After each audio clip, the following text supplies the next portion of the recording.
आज ईज़ल के पापा अपना फ़ोन घर पे ही भूल गए। अस्सलाम वालेकुम एवरीवन। आज सुबह की शुरुआत हुई नमाज़ पढ़ने से। इसके बाद मैं अपना तैयार होना शुरू करा क्योंकि आज हमें जाना था हॉस्पिटल। नमाज़ पढ़ने के बाद मैं उठी और अपना जल्दी से रेडी हुई ताकि हम जल्दी से टाइम पे पहुँच जाएँ। हॉस्पिटल हमारे घर से काफ़ी दूर था, इसलिए हमें सुबह ही निकलना पड़ता है। मैं रेडी होने के बाद ईज़ल को उठाया। ईज़ल हमारे साथ जाएंगी और खदीजा अपनी दादी के साथ रहेंगी। ईज़ल को सोते ही मैंने अपना पूरा रेडी करा उनको।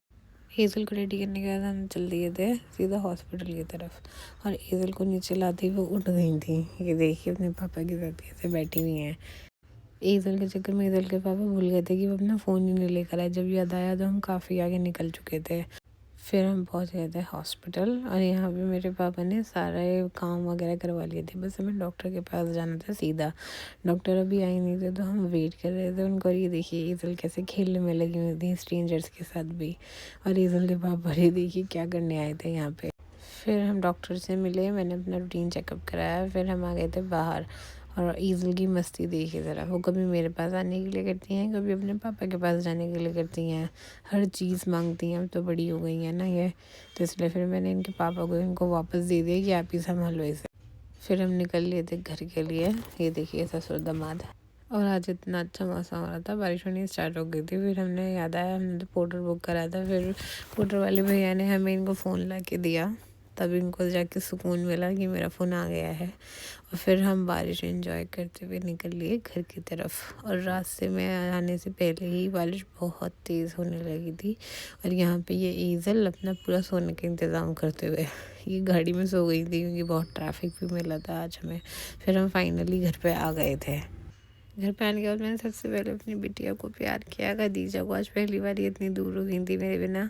फिर मैं आ गई थी किचन में देखा तो खाने में क्या है, तो कल पाई बने थे तो वही रखे हुए थे पाए। फिर उसके बाद मैंने सोचा कि पहले रूम का थोड़ा सा क्लीनिंग कर लेती हूँ। तो ये देखिए ईज़ल यहाँ पे कैसे खड़े होने की कोशिश करती हैं। अभी ये चल नहीं पाती खड़े होके, पर कोशिश पूरी रहती है। और इनके भाई बहुत हेल्प करते हैं इनको चलने में कि ईज़ल आओ चलिए।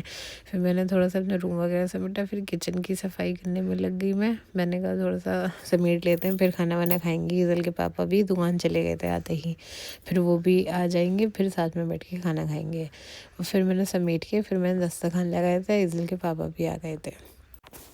ईज़ल के पापा आ गए थे, फिर हम लोगों ने सबने साथ में बैठ के खाना खाया। और देखिए भाई बहन कितने प्यार से खाना खिला रहे थे एक दूसरे को। फिर मैंने ईज़ल को सुलाया और फिर हम सब ने थोड़ा सा रेस्ट करा। हम सब सो गए थे थोड़ी देर के लिए। फिर हम सुबह फिर उठे, ये दुकान पे चले गए थे। फिर उसके बाद मैंने अपना रूम क्लीन करा, झाड़ू वगैरह लगाना स्टार्ट कर देते मैं ईज़ल उठ गई। फिर उनको चुप कराया और फिर वो उठी ही नहीं, फिर वो सोई नहीं। फिर मैं उनको देख कर आई मम्मी के पास। फिर देखिए ज़रा, सफाई करो ना करो बराबर ही होता है। ये देखिए कैसे फैलाने में लग जाती हैं। सारे टॉयज़ बस फैला के खेलने होते हैं इन्हें। आज शाम का खाना अम्मी ने बनाया था जो मैंने बच्चों के साथ एंजॉय करा। यहाँ मैंने ज़ोहान को खिलाया और फिर खुद भी खाया, ईज़ल को भी खिलाया। फिर हम चले गए थे सोने के लिए। ये ईज़ल हो रही थी कि मम्मा मुझे फ़ोन दीजिए, मैं फ़ोन चलाऊँगी। सो आज का दिन मेरा ऐसा भी था। अब मिलते हैं नेक्स्ट व्लॉग में। जब तक के लिए लाइक शेयर एंड सब्सक्राइब करते जाइएगा।